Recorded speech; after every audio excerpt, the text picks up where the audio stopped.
Hey everyone, how's it going? This is a Endopower Pro review if this is legit or a scam.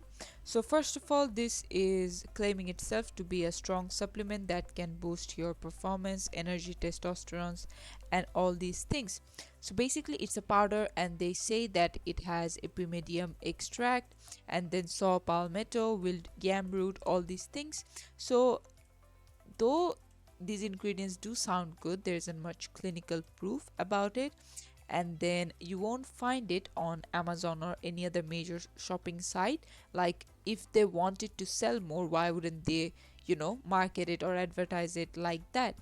And also, the website was created only in March, so this is extremely new and there's not much data to back up for it. So if this is one of those things that you're seeing on the internet, it's a scam. Okay, until and unless your legit doctor has recommended it to you and you know that he's a certified one and he's good, only then you should take it. But otherwise, these types of products on the internet do not carry much of a legitimacy, and my suggestion would be to not go for it, and instead you could either look for actual natural healthy things or just see a doctor if you really need it that badly.